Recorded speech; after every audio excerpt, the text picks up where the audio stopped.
Muy buenas tardes a todos, sean bienvenidos nuevamente a Derecho y Punto. Es muy grato poder contar con su presencia el día de hoy, poder contar con la audiencia que siempre nos sigue.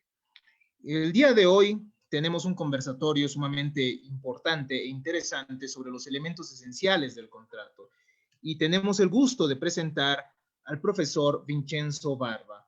El profesor Vincenzo Barba es catedrático de Derecho Civil en la Universidad de Roma La Sapienza, decano del grado en Ciencias Empresariales, autor de 5 monografías y más de 100 artículos, miembro pleno de la Academia Internacional de Derecho de Sucesiones, miembro ordinario de la Sociedad Italiana de Estudiosos del Derecho Civil y miembro del Instituto de Derecho Iberoamericano.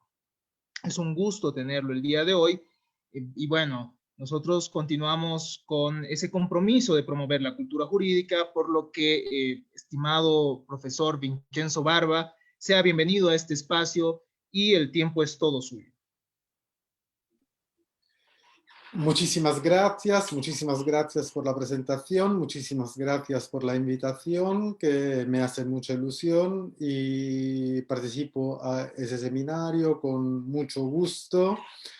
Un seminario en el que vamos a hablar sobre el contrato y en especial modo haciendo especial hincapié en el derecho civil italiano, obviamente. Siendo yo catedrático de Derecho Civil en la Universidad de Roma La Sapienza, haré especial referencia al derecho civil italiano.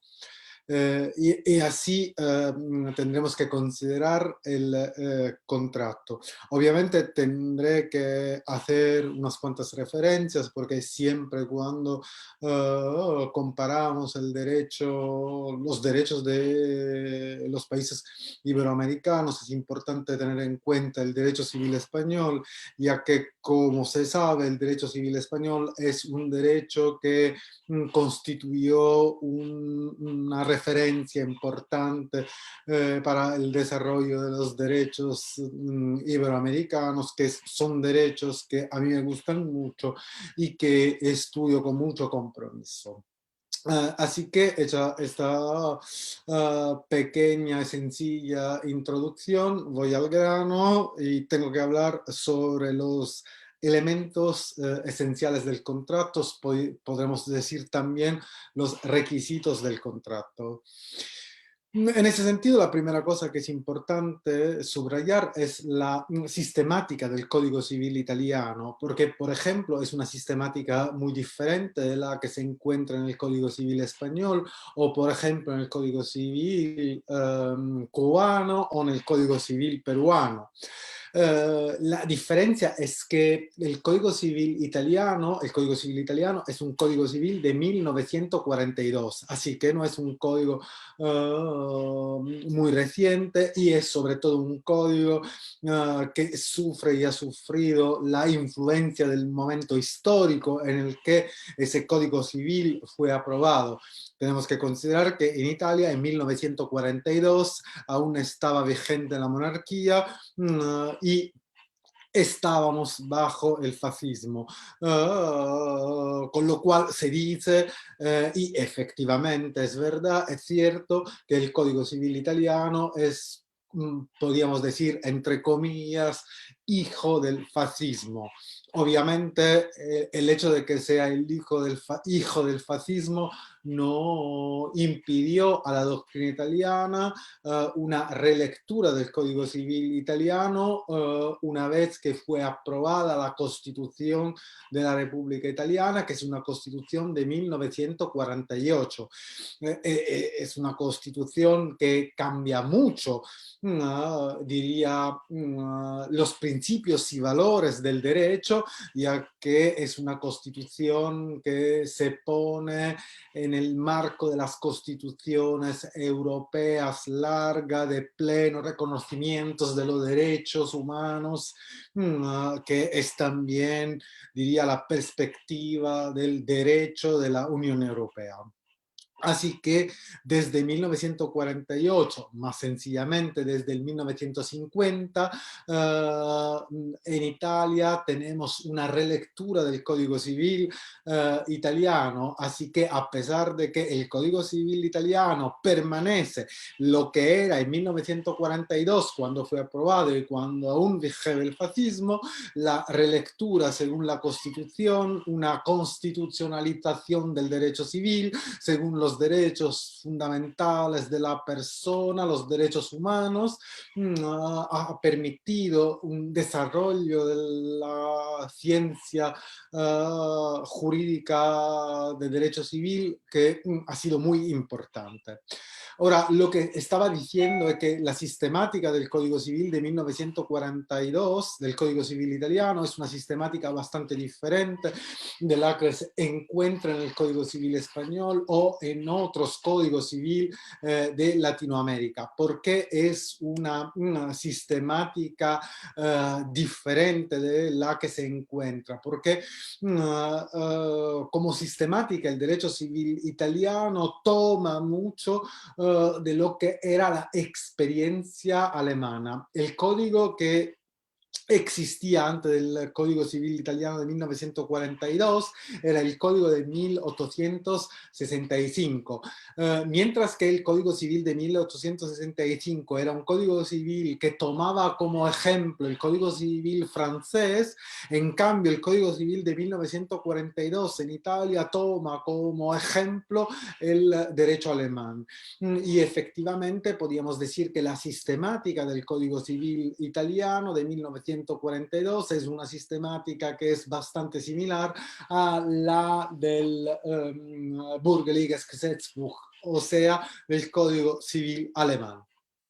Y efectivamente, en este sentido, el Código Civil italiano está partido en 6 libros, el primer de los cuales es dedicado a la persona y la familia, el segundo al derecho de sucesiones, el tercero a los derechos reales, el cuarto las obligaciones y el contrato, el quinto el derecho, diríamos, de la empresa y del trabajo, y por fin el último libro, el sexto, es el libro sobre la protección jurisdiccional de los derechos.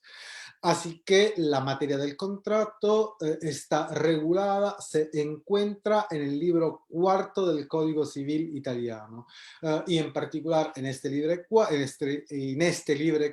cuarto del Código Civil italiano tenemos tanto la regulación de la obligación como relación jurídica, como la regulación del contrato. Y específicamente la regulación del contrato empieza en los artículos, el artículo 1321, y desde allí se desarrolla toda la regulación del derecho general del contrato, y después de los tipos contractuales, o podríamos decir los contratos típicos. Básicamente los artículos que están dedicados al contrato en general son lo que van desde el artículo 1321 hasta el artículo 1369, ya que en el artículo 1470 empieza el primer de los contratos típicos, que es la compraventa. Esta premisa sobre la sistemática del Código Civil italiano, vamos a centrarnos sobre la definición del contrato, que es el contrato según el derecho civil italiano, y cuáles son los elementos esenciales, o también podríamos decir los requisitos. Otra pequeña paréntesis, obviamente el Código Civil italiano hace una elección bastante particular, porque elige regular específicamente el contrato. No hay una regulación general del acto jurídico, como por ejemplo en el Código Civil peruano, donde, como es bien sabido, tenemos una regulación específica del acto jurídico en general, por ejemplo, en el Código Civil alemán, del que el italiano toma muchas cosas, porque es bien sabido que en el Código Civil alemán hay una regulación general del negocio jurídico, regulación que en cambio no se encuentra en el Código Civil italiano, donde la única figura que está es explícitamente regulada es la del contrato. Obviamente también tenemos una regulación específica del matrimonio, también tenemos una regulación del testamento y haciendo como un estudio sistemático del contrato, del negocio, del testamento, del matrimonio, hemos elaborado también una teoría del negocio jurídico, pero es importante aclarar que en el derecho civil italiano, o mejor dicho, en el Código Civil italiano, no se encuentra ninguna norma, ningún artículo que está dedicado al negocio jurídico. La figura que tiene la regulación general y de la cual hay que desprender los principios generales del negocio jurídico es la figura del contrato. Como ya decía, la noción, la definición de contrato en el derecho civil italiano se encuentra en el artículo 1321 y también otro artículo muy importante es el artículo 1325. ¿Por qué hago referencia a estos dos artículos? Porque podríamos decir que el primero que he indicado, o sea, el artículo 1321 tiene como una definición analítica del contrato, mientras que el artículo 1325 tiene una definición muy sintética del contrato. Así que la una y la otra son importantes desde puntos de vista diferentes. Empezamos con la primera, que es la más importante, la más conocida, que es el artículo 1321 del Código Civil italiano, el que establece que el contrato es un acuerdo entre dos o más partes para constituir, regular, o sea, también modificar, extinguir entre sí una relación jurídica patrimonial. Así que desde de esta norma se desprende uno de los caracteres, unas cuantas características esenciales del contrato. Primera, que el contrato es un acuerdo, así que un elemento esencial del contrato será el acuerdo, o sea, el consentimiento. Y sobre todo que se trata de un consentimiento para constituir, extinguir, regular, modificar una relación jurídica patrimonial. Así que otra característica fundamental del contrato es la patrimonialidad, la relación jurídica que constituye el objeto del contrato tiene que ser patrimonial. De no ser patrimonial no podría ser un contrato, sería otra cosa.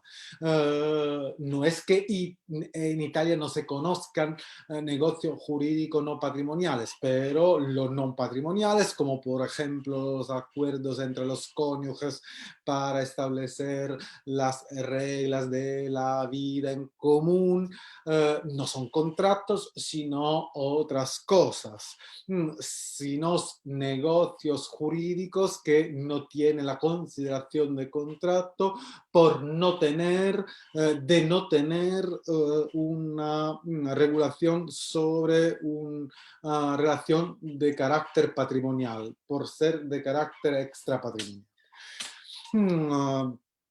Y en este sentido, podríamos decir que en esta definición de contrato ya se encuentran lo que podemos decir los elementos esenciales del contrato, porque se dice el contrato es un acuerdo, así que primer elemento, el consentimiento entre dos o más partes para regular, modificar, extinguir, o sea, tiene una función, la función de constituir, modificar, extinguir. Así que este consentimiento vierte sobre una causa.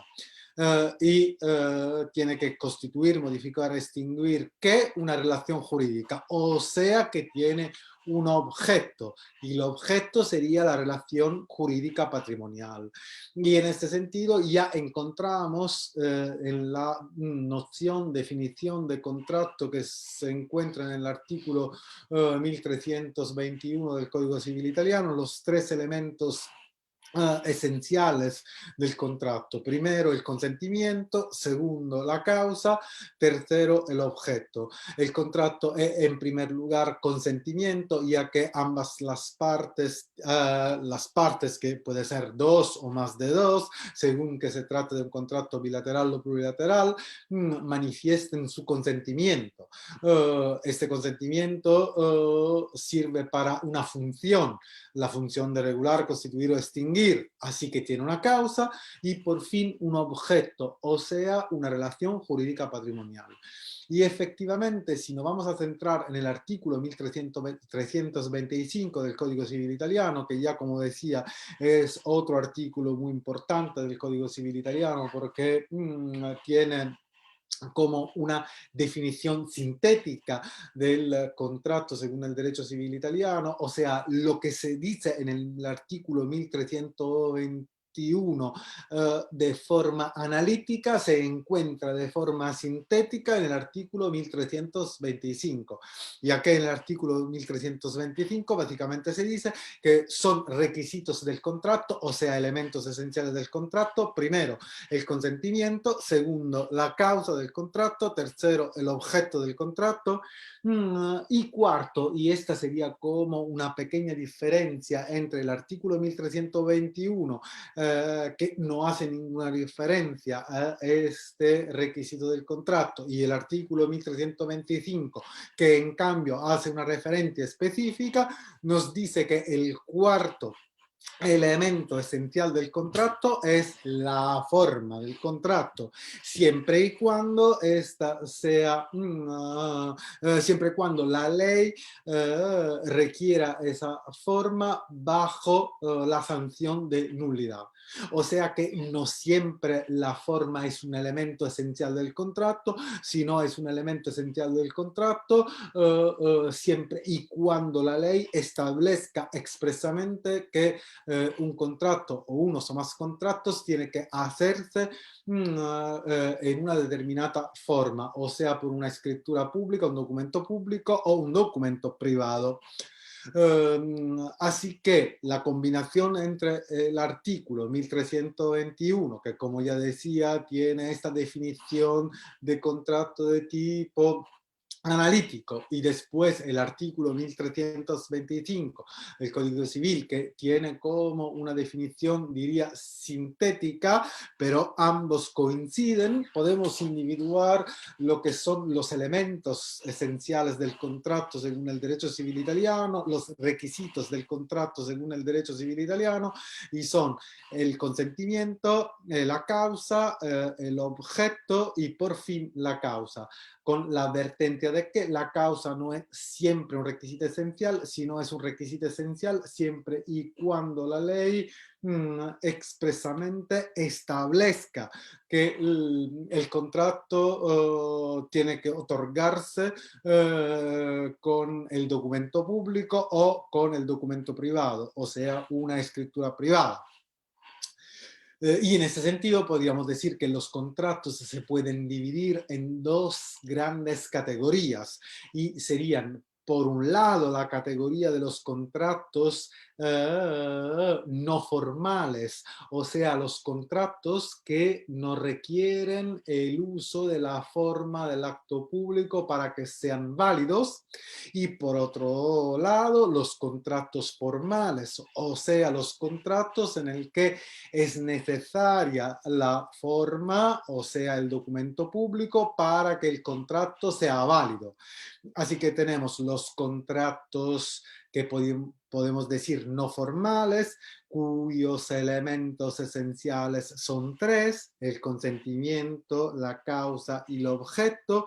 Y por otro lado, los contratos formales, que en cambio tienen cuatro elementos esenciales: el consentimiento, la causa, el objeto y la forma. O sea, entre los contratos formales y los contratos no formales, la única diferencia que existe es una diferencia que concierne la forma, porque la forma, o sea, que el contrato tenga que otorgarse en documento público, es solo para los contratos formales y no para los contratos no formales.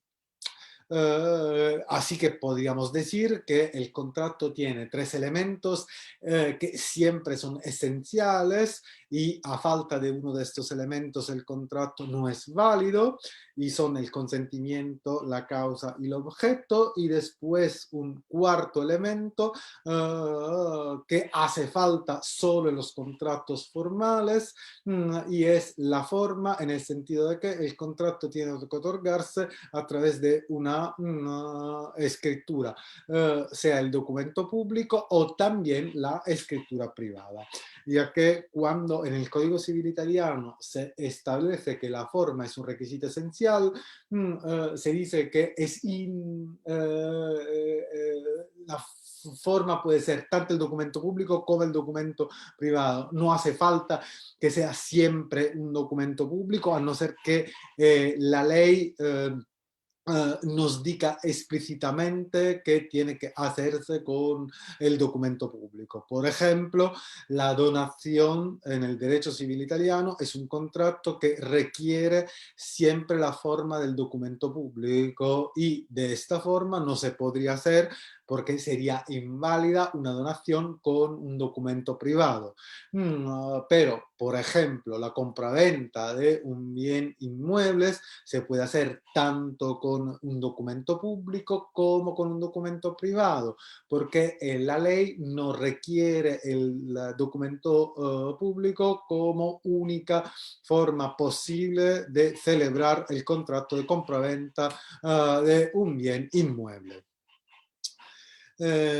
Así que tenemos los tres elementos esenciales: el consentimiento, perdón, la causa y el objeto. Y vamos a ver qué son el consentimiento, la causa y el objeto. En ese sentido, tengo que decir que la definición que se encuentra en el Código Civil italiano de contrato es una definición que es muy parecida a la del derecho civil alemán, y es un poco diferente de la que, por ejemplo, se encuentra en el artículo 1254 del Código Civil español, del Código Civil estatal de España, en el que el contrato tiene rasgos un poco diferentes, a pesar de que también en el derecho civil español, como en el italiano, los tres elementos esenciales del contrato son el consentimiento, la causa y el objeto. Empezamos por el consentimiento. ¿Qué es el consentimiento? El consentimiento nos indica que las partes tienen que manifestar su consentimiento, o sea, que hay cuando se habla de consentimiento, lo que se pone en cuestión es el problema de la formación del contrato, de la perfección, de la celebración del contrato. Así que los problemas que están relacionados con el consentimiento son básicamente los problemas que están relacionados con la celebración del contrato, o sea, cómo las partes realizan el consentimiento. Y en este sentido tenemos que decir que el Código Civil italiano es un código civil muy diferente de los códigos civiles iberoamericanos, porque el Código Civil italiano tiene una regulación del consentimiento bastante larga. Y efectivamente es una regulación que podríamos decir es casi la que se tomó por ejemplo en las regulaciones de los principios de derechos contractuales europeos. Ahora bien, es bien sabido que como existen los principios de derecho latinoamericanos de contratos, también existen los principios de derechos europeos de contratos. Y más bien tengo que decir que no son uno solos los principios, sino que hay muchos principios. Al menos 4 son los más importantes. Son los principios del UNIDROIT, el DRAFTCOM, los principios Oledando y los principios aquí. Se trata siempre de lo que básicamente se llama como soft law, porque los principios europeos de derecho de contratos no son vinculantes por los estados europeos, sino que son solamente de los principios de soft law, o sea que se aplican siempre y cuando las partes del contrato hacen referencia a esos principios y quieren que se apliquen esos principios, así que no tienen una eficacia vinculante y por esta razón se dice que se trata de una soft law.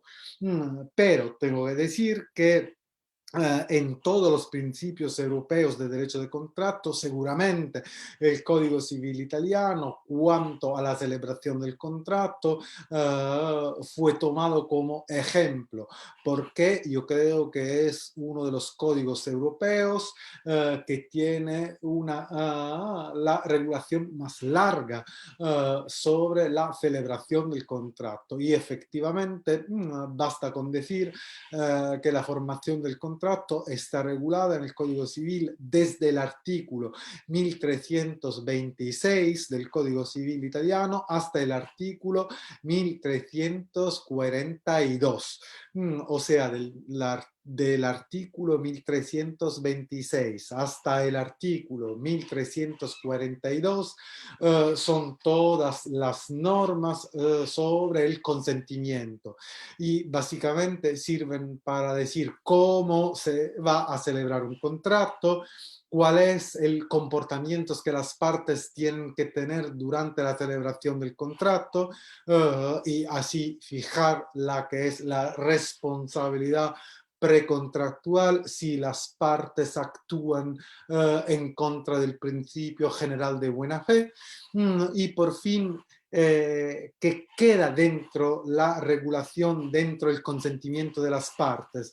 En este sentido hay también una regulación sobre las condiciones general de contratación, que es, como bien sabido, es una de las formas de realizar, de celebrar el contratos, una de las formas más importantes porque es la forma, el modo con el que se van a celebrar los contratos con las principales compañías, los contratos entre un profesional, una empresa y un consumidor, porque la empresa siempre cuando tiene que tratar con el consumidor prefiere establecer condición general de contratación para realizar sus relaciones jurídicas con los consumidores de modo un poco más sencillo, un poco más rápido.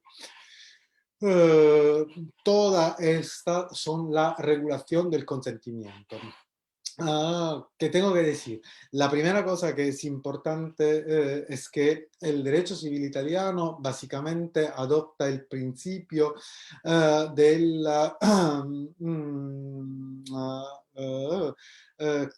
del libre consentimiento, en el sentido de que cuando disculpen, cuando las partes manifiestan sus voluntades, hay consentimiento y el consentimiento es suficiente para que exista el contrato, para que exista un contrato válido. Pero a pesar de esto, y así podemos decir que tenemos el principio del consensualismo, o sea, el principio según el cual el solo consentimiento es necesario y suficiente, siempre que se trate de un consentimiento sobre una causa o un objeto. El consentimiento es suficiente para la fuerza vinculante del contrato, para que las partes queden obligadas al contrato. Pero hay algunos casos en el que no basta con el consentimiento para que el contrato se perfeccione, para la celebración del contrato, sino es necesario algo más. Y algo más que es necesario es la entrega de una cosa, de una parte a otra. Los contratos para cuyo perfeccionamiento sirve que una parte entregue a la otra una cosa son los contratos reales. Por ejemplo, en el derecho civil italiano son contratos reales el contrato de préstamo, el contrato de depósito y también la prenda. Estos son contratos reales, o sea, contratos en el que no basta el consentimiento de las partes para que el contrato sea válido, ya que para la perfección del contrato hace falta no solo el consentimiento de las partes, sino también la entrega de una cosa de una parte y a otra. Y en este sentido, haciendo hincapié, y esta no es una cuestión baladí, sobre la perfección del contrato, sobre la celebración del contrato, podemos decir que los contratos en el derecho civil italiano se van a distinguir en dos categorías muy importantes. Por un lado, la categoría más importante es que sería la categoría general de los contratos consensuales, o sea, los contratos para cuya perfección es necesario y suficiente el consentimiento de las partes, siempre que se trate de un consentimiento libre sobre una causa y un objeto. Y por otro lado, y serían hipótesis, casos específicos, los contratos reales, o sea, los contratos para cuyo perfeccionamiento no basta el consentimiento de las partes, sino sirve que una parte entregue a otra una cosa, como es, por ejemplo, el contrato de préstamo, el contrato de depósito, el contrato de prenda. Estos son contratos reales. Así que con referencia al modo con el cual se perfeccionan los contratos, podemos decir que tenemos una distinción entre la categoría más general, que es la de los contratos consensuales, y la otra, que es la de los contratos reales. Tengo que decir que no tenemos que confundir el problema del contrato consensual, perdón, no tenemos que confundir el problema de los contratos consensuales y de los contratos reales, un problema en el que hacemos referencia al hecho de que para el perfeccionamiento del contrato sirve o no la entrega de una cosa, con el problema de la forma del contrato, ya que la forma es otra cosa. Una cosa es la forma del contrato, o sea que para que un contrato sea válido es necesario que el consentimiento se exprese a través de un documento privado o público. Otra cosa es que el solo consentimiento, aunque prestado a través de un documento público o un documento privado, no sea suficiente para que el contrato se perfeccione. Y para que se pueda entender un poco mejor, puedo decir que un ejemplo bastante sencillo podría ser el contrato de préstamo. Para que sea válido un contrato de préstamo no sirve, por ejemplo, la forma el documento público, pero sirve la entrega, ya que se trata de un contrato real. Así que tenemos que distinguir, haciendo hincapié sobre el perfeccionamiento de los contratos y entonces basándonos sobre el elemento esencial del consentimiento entre los contratos reales y los contratos consensuales. Por un lado, los contratos consensuales, que son la mayoría de los contratos, los que se perfeccionan por el hecho del mero y solo consentimiento, y por otro lado, y sería una categoría excepcional, y por lo tanto es necesario que exista una indicación explícita de la ley, los contratos reales, o sea, los contratos que se perfeccionan no con el solo consentimiento de las partes, sino también con la entrega de una cosa, de una parte a la otra.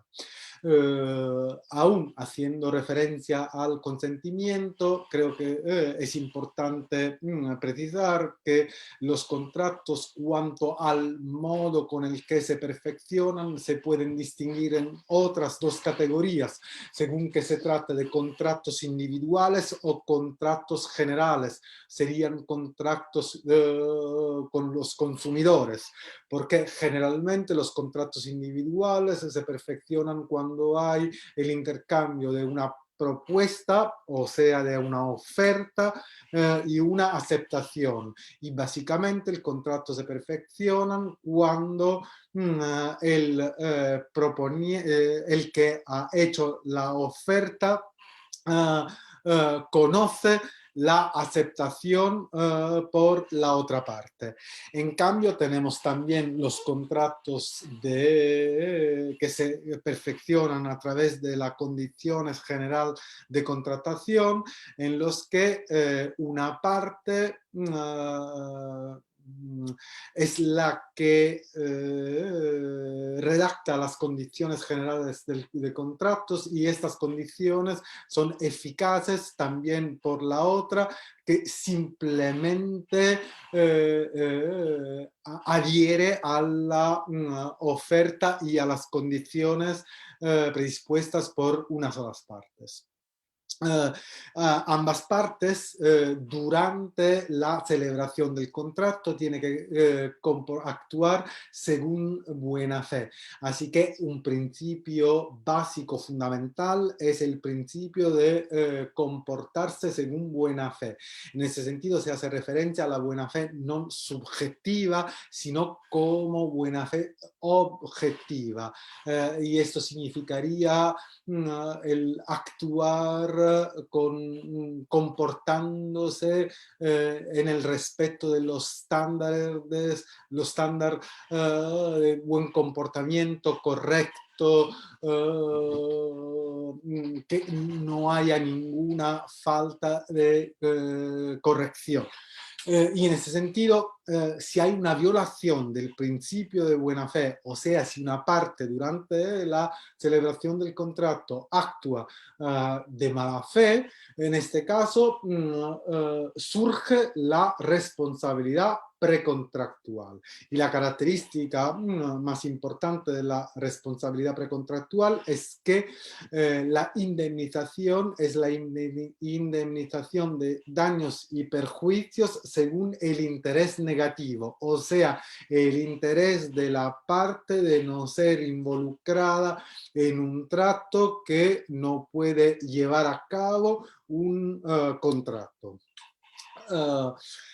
Así que si una parte no se porta según el principio de buena fe, surge la responsabilidad precontractual. Y estas son las reglas más básicas que pivotan alrededor del consentimiento. El segundo requisito del contrato, muy importante, como decía, es el objeto. En este caso tengo que decir que, ¿qué es el objeto? Tenemos dos teorías sobre el objeto del contrato, porque según una primera teoría, el objeto del contrato coincidiría con la cosa.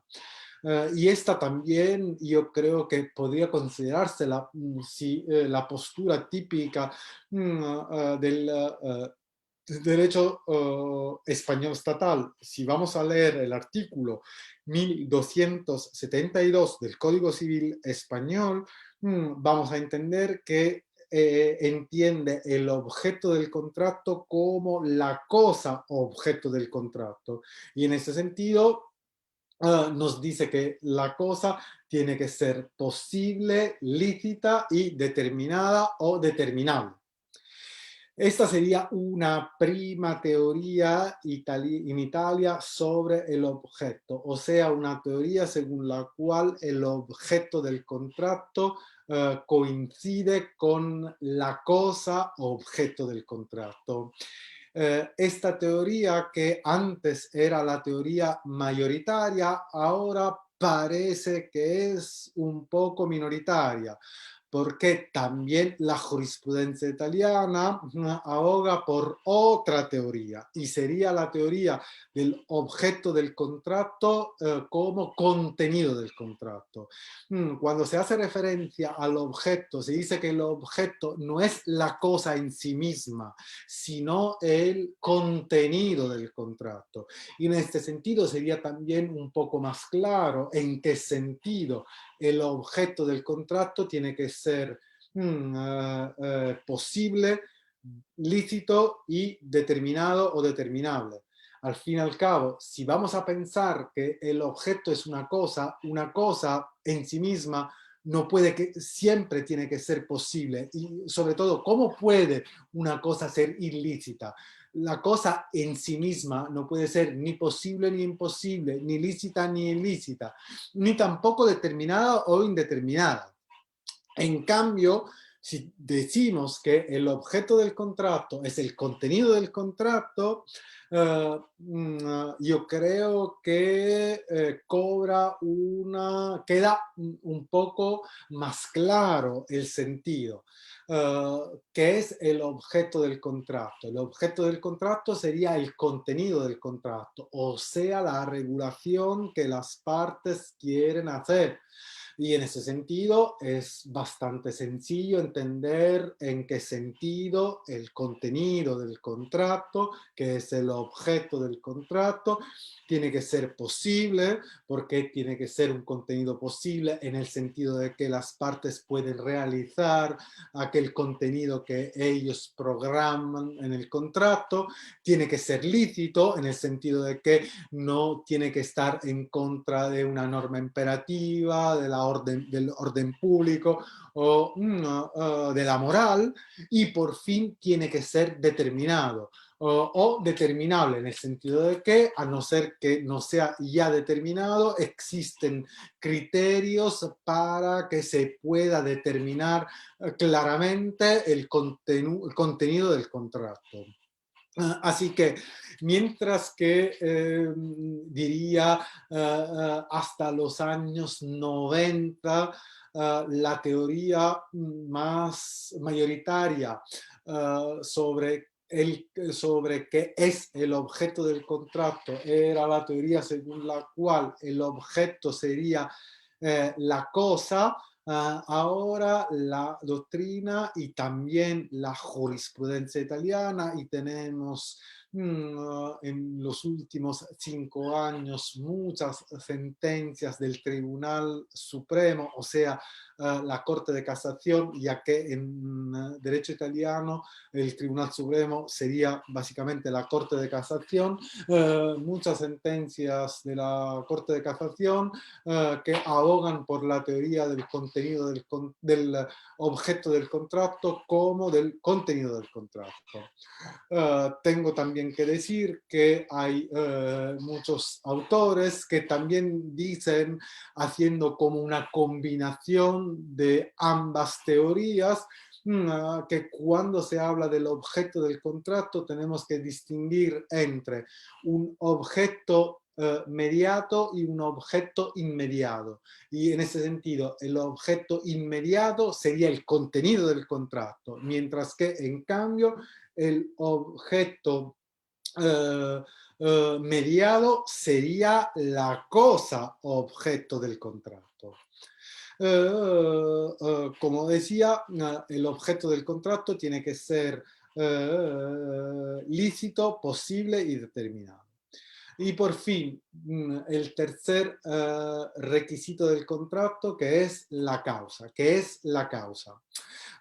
Sobre el concepto de causa tengo que decir que tenemos un autor muy importante que es Emilio Betti, un autor muy distinguido que hizo cuyo aporte sobre el estudio de la causa fue fundamental para el desarrollo de toda la teoría del contrato. Y básicamente, mientras que antes se pensaba que la causa del contrato era como los motivos que empujaban las partes a celebrar el contrato, así que tenía algo de subjetivo, fue Emilio Betti por primera vez en 1955, en 1960, que elaboró una teoría diferente, que es aún la teoría más difundida y más destacada que se encuentra en el derecho civil italiano, según el cual la causa del contrato es nada más que la función económico-social del contrato. Así que cuando tenemos que decir qué es la causa del contrato, la causa del contrato no es los motivos que empujan las partes a celebrar el contrato, sino es la función económico esencial. Y la diferencia es bastante importante. Si yo tomo como ejemplo una compraventa de un libro, por ejemplo, no cabe duda de que los motivos para los que las partes celebran este contrato pueden ser los más diferentes, porque una parte puede comprar porque quiere el libro por sí, porque quiere leerlo, porque quiere regalarlo, porque quiere disfrutar de la lectura. Hay un montón de razones personales que empujan las partes a celebrar un contrato de compraventa. En cambio, si yo me preguntara cuál es la función objetiva del contrato, esta sería una función que no tiene ninguna relevancia, es única con independencia de los motivos, de las razones de las partes, porque la función del contrato de compraventa sería el intercambio del bien contra un precio, contra una cantidad de dinero. Así que podríamos decir que la función económico-social, o sea, la función económico porque el contrato tiene que realizar una función económica y también esa función económica tiene que ser social, en el sentido de que esta función tiene que realizar una función social en la sociedad. Fue Emilio Betti, como decía, que por primera vez elaboró esa teoría sobre la causa como función económico-social del contrato.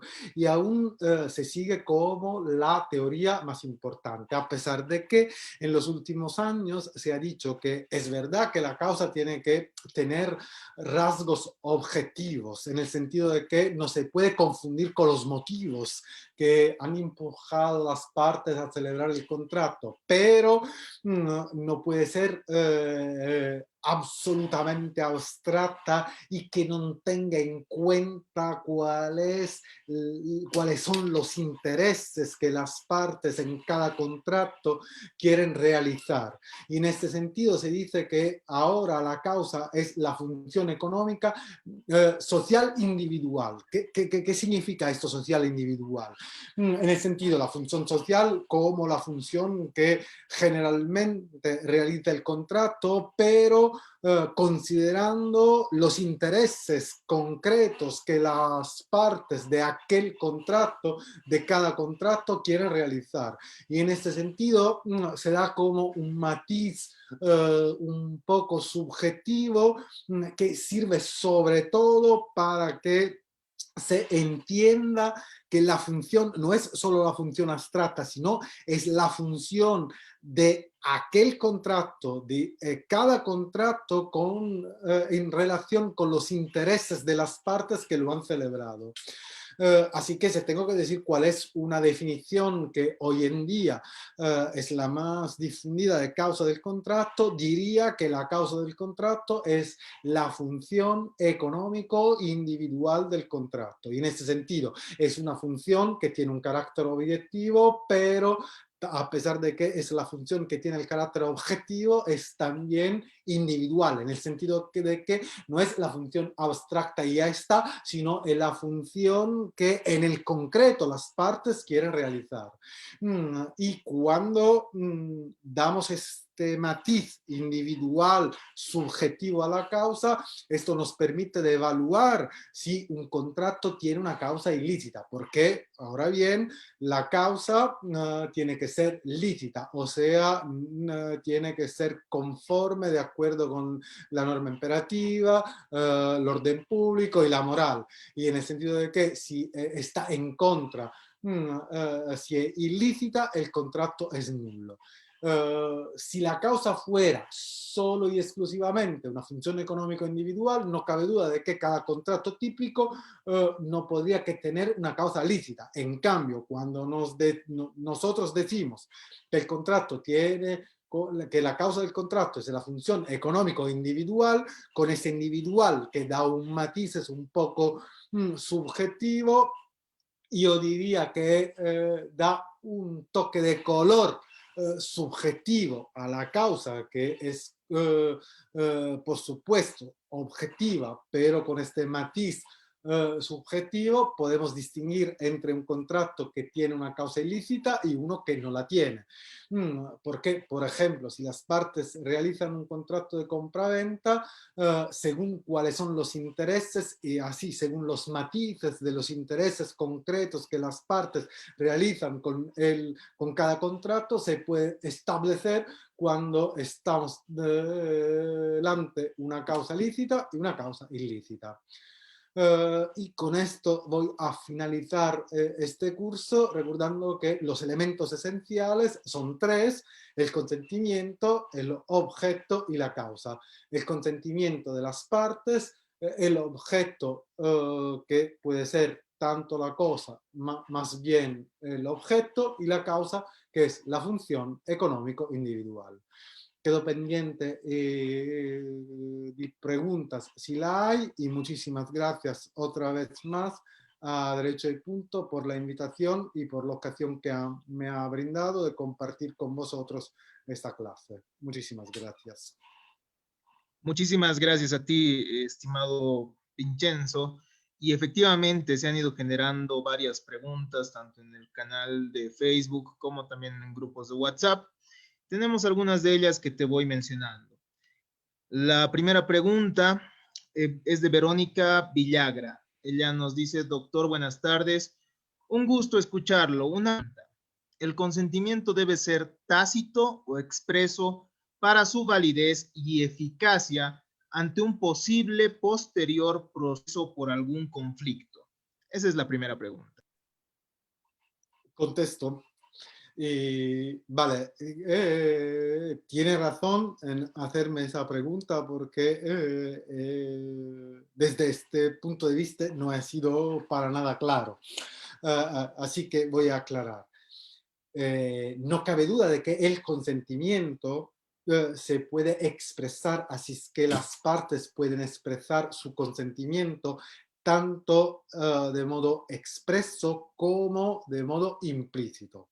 No cabe duda también que si el contrato es un contrato formal, cuando debe hacerse, debe constar de un documento público, no cabe duda de que la forma tiene que ser necesariamente expresa.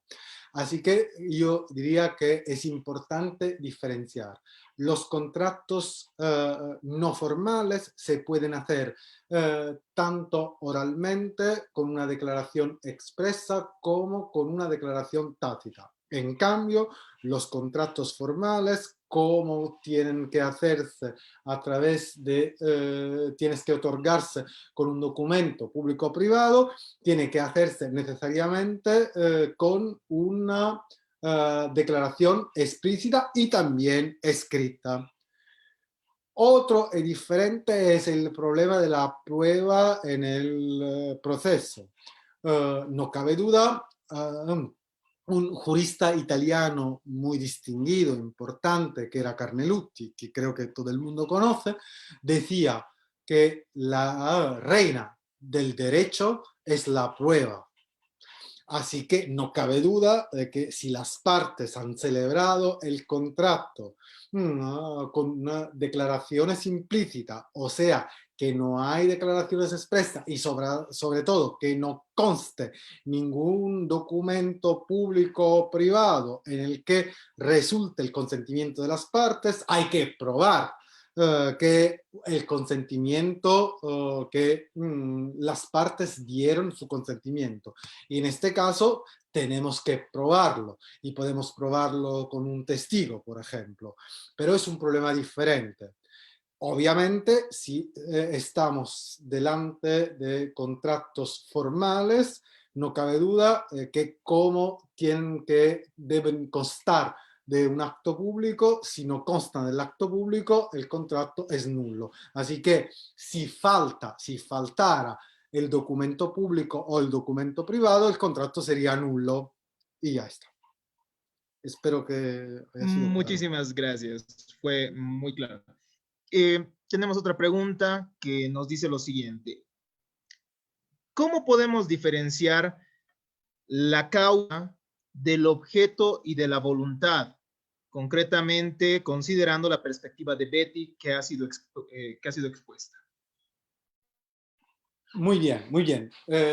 Podemos diferenciar en este sentido, porque podemos decir que efectivamente la causa y el objeto, cuando vamos a decir que el objeto es el contenido y la causa es la función económica, social o individual, según las dos teorías, es verdad que objeto y causa parecen que se confunden. Así que tenemos que matizar un poco. El consentimiento yo creo que queda afuera porque el consentimiento sirve solo para evaluar si las partes expresaron sus voluntades y a través de sus voluntades se puede decir que ha sido perfeccionado el contrato, que hay consentimiento. Así que el consentimiento es un problema de interpretación de las voluntades de las partes para evaluar si estas voluntades que ellas expresaron directa o indirectamente nos permiten decir que hay consentimiento. Y esta es una cosa. Un poco más difícil es diferenciar entre objeto entendido como contenido del contrato y causa entendida como función económico individual o función económico-social. En ese sentido sería una cuestión de matices, diría como de perspectiva, porque cuando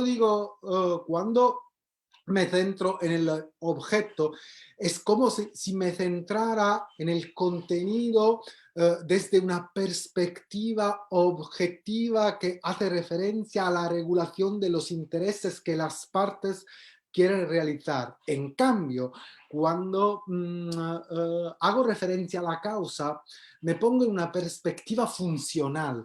Así que lo que me interesa no es el contenido en sí mismo, sino la función en el sentido del cuál es la razón económica que este contrato realiza en el mercado y en las relaciones entre las partes. Así que sería como una diferencia de perspectiva. El objeto sería como el contenido desde una perspectiva objetiva. En cambio, la causa sería la función, y como función sería sencillamente la razón económica por la que las partes celebraron aquel contrato. Esto sería como decir, ¿cuál es la diferencia? Si tengo un código civil, ¿cuál es la diferencia entre el contenido y la función? El contenido sería como la estructura del código civil. La función, porque me sirve por algo. Vamos a ver qué es ese algo. Gracias. Muchísimas gracias. Tenemos una pregunta de Soledad Kisbert que nos dice, ¿qué diferencia existiría entre un contrato civil y un convenio? Primera pregunta, y tiene además otra pregunta más que nos dice, ¿qué pasa si una persona es engañada o amenazada para que manifieste el consentimiento para un contrato? Perfecto. Perfecto. La primera pregunta. Cuando la palabra convenio en el derecho civil italiano se usa bastante poco y sencillamente el Código Civil italiano hace referencia al convenio cuando no quiere usar la palabra contrato, y no quiere usar la palabra contrato ya que el convenio sería como la regulación de los intereses no patrimoniales de las partes. Por ejemplo, el convenio sería un convenio para regular las relaciones entre los padres y los hijos o entre los cónyuges, o sea, regular aspectos no patrimoniales. En cambio, el contrato generalmente y siempre, porque está en el marco de la definición del contrato, tiene que ser un contenido, tiene que tener un contenido patrimonial. A pesar de que tengo que decir que no siempre cuando se habla de relaciones patrimoniales se usa la palabra contrato, sino otra vez hay un caso siempre en el derecho de la familia en el que se utiliza otra palabra para regular las relaciones económicas entre los cónyuges, a pesar de que se trata de una relación económica, así que sería contrato y no cabe duda. El legislador, como si el contrato sería algo que no estaría bien dentro de la familia, usa la palabra de las capitulaciones matrimoniales. Así que tendríamos el contrato para las relaciones económicas en sí misma, el convenio para las relaciones no económicas y obviamente para las relaciones económicas de los cónyuges la figura sería las de las capitulaciones patrimoniales. Segunda pregunta era sobre el consentimiento. No cabe duda de que el consentimiento tiene que ser libre y tiene que ser un consentimiento que no tiene ningún vicio. Existen también los vicios de la voluntad. Así que si una de las partes manifiesta su voluntad y su voluntad está viciada porque hay una violencia, porque hay un error, se puede pedir el contrato sería como inválido, así que se puede demandar la anulación del contrato. No sería una hipótesis de nulidad, sino de anulabilidad. Así que el contrato sería anulable. Muchas gracias. Ya encontrándonos en esto de la invalidez de los contratos, yo quisiera realizar una pregunta. En el Código Civil boliviano, que es hijo básicamente del Código Civil italiano, existe la causal de anulabilidad, que es la violencia, ¿no? Y esto ha sido duramente criticado, al menos por uno de los grandes tratadistas bolivianos, que es Carlos Morales de acá. porque este manifestaba que la violencia se trata de una cuestión de orden público, ¿no? De una cuestión de orden público y por lo tanto debería ser causal de nulidad y no de anulabilidad. ¿Cómo trata el Código Civil italiano el tema de la violencia? Vale, lo trata del mismo modo, pero la cosa que es importante decir que tenemos que diferenciar entre la que nosotros llamamos la violencia física y la violencia moral. La violencia física sería el caso en el que la persona básicamente es como si no expresara su voluntad. Sería como la hipótesis de la hipnosis, ¿no? Hay una hipnosis y así que tú haces una cosa que pero no quieres. En cambio, la violencia moral sería el caso en el que a través de yo como que eh, te voy a compeler para que tú manifieste tu voluntad. Eh, el tratamiento jurídico es diferente porque en el caso de violencia física, al faltar totalmente la voluntad, sería un caso de nulidad. En cambio, en el caso de violencia moral, ya que el sujeto manifiesta su voluntad, a pesar de que la manifiesta porque está bajo la influencia de otra persona, siempre es su voluntad y en este caso sería anulable. Para nosotros no es tanto una cuestión de orden público, porque aquí estamos con las normas del derecho civil, porque efectivamente el mismo hecho, si yo lo voy a mirar en una perspectiva que la del derecho penal, no cabe duda de que lo que en derecho civil sería una violencia moral podría ser un delito, y como delito así tiene relevancia de orden público, pero sería diferente la perspectiva a través de la que yo miro al hecho. Cuando miro el contrato desde una perspectiva que la del derecho civil, a mí lo que me interesa y evaluar si a través de aquella manifestación de voluntad se puede decir que existe el consentimiento. Y si no exista, ya que es viciada, la parte tiene que poder, tiene derecho a demandar la anulación del contrato. No cabe duda de que si la conducta que por el derecho civil sería la violencia moral, tiene relevancia también en el derecho penal. Y como relevancia en el derecho penal, tiene todas las consecuencias típicas del derecho penal, que es un derecho de orden público, y así el, entre comillas, el malhechor tiene su consecuencia jurídica penal y así que el hecho queda regulado aunque bajo este perfil.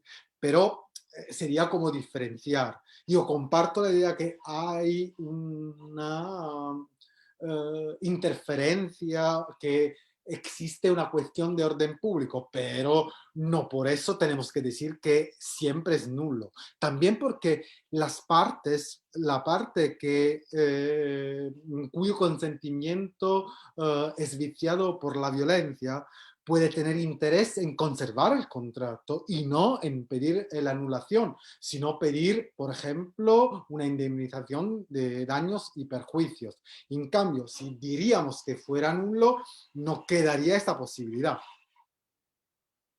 Muchísimas gracias, estimado doctor. Eh, Tenemos varias preguntas más, pero debido al tiempo, vamos con una última que va por estar relacionada también con la temática de los contratos. Nos dice Luis Alejandro, nos dice, doctor, buenas tardes, muchas gracias por compartir sus conocimientos. Una consulta. Dentro de un contrato en el que se tiene una garantía de por medio, ¿qué criterio tiene respecto a que el acreedor dentro de una demanda solicite quedarse con la garantía ante el incumplimiento del contrato de la parte que la otorgó? Depende de la garantía, qué tipo de garantía se trata, porque Esa es la pregunta.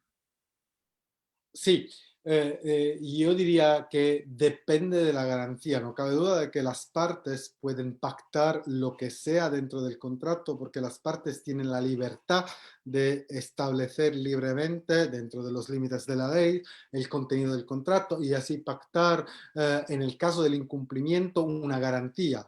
La garantía sería como algo que podría servir para evitar recurrir a las normas sobre el cumplimiento o el incumplimiento de las obligaciones que nacen del contrato. Así que si hay una garantía, podría ser una garantía general, una garantía específica, una garantía personal o una garantía real. Según el tipo de garantía, la parte puede exigir la garantía y la garantía puede tener lugar de la regulación sobre el incumplimiento, ya que a veces las partes prefieren que un sistema de garantía que es más sencillo, sobre todo en las relaciones económicas internacionales, ya que no tengo que pedir que un juez vaya constatando el incumplimiento y después evaluando, taxando los daños y perjuicios y con una garantía puedo realizar el interés en frente del incumplimiento en modo más rápido. Pero yo creo que tenemos que diferenciar según el tipo de garantía, que puede ser personal, real, puede ser una garantía general, una garantía específica. Así que tenemos muchas hipótesis dentro de la garantía. Muchísimas gracias, estimado profesor. Ha sido una exposición sumamente interesante respecto también a los antecedentes del Código Civil Italiano de 1942. Como universidad, compartirle que también en Bolivia el Código Civil de 1976, que es el que actualmente está vigente, se ha generado justamente en época de dictadura, ¿no? El Tribunal Constitucional ha exhortado al órgano legislativo a que se haga con un procedimiento legislativo, ¿no? Conforme a la Constitución, y hasta ahora no se ha cumplido con eso acá en Bolivia. Un gusto total tenerlo el día de hoy. Esperamos que sea la primera de muchas veces. Así que, bueno, tal vez algunas palabras para finalizar, estimado doctor Vincenzo. Si es que... Adelante. Muchísimas gracias, muchísimas gracias. Ha sido un gran placer. Espero que sea la primera de muchas otras clases que podemos compartir. Para mí ha sido un honor, así que os agradezco mucho por la invitación y agradezco mucho a todos los oyentes que nos han de Bolivia y será una ocasión para estudiar un poco más y un poco mejor también el Código Civil boliviano y estoy seguro de que podemos desarrollar muchos proyectos juntos y va a ser un éxito. Muchísimas gracias. Muchísimas gracias, estimado doctor. Muchísimas gracias a todos nuestros seguidores. Recuerden que Derecho y Punto es un centro de interacción de conocimientos jurídicos conformado por docentes universitarios cuyo objeto es incentivar al debate, democratizar la información a través de diferentes medios como videos interactivos, publicación de ensayos, artículos jurídicos, conversatorios y talleres en beneficio de nuestra comunidad. Es un gusto haber tenido el día de hoy al doctor Vincenzo Barba. Pronto estaremos con otros sectores, un sector de derechos humanos a cargo de Emily Larisa Vargas Gutiérrez y un sector denominado antibiblioteca jurídica a cargo de Diego Chávez. Los esperamos pronto en una nueva sesión. Muchas gracias a todos por seguirnos el día de hoy.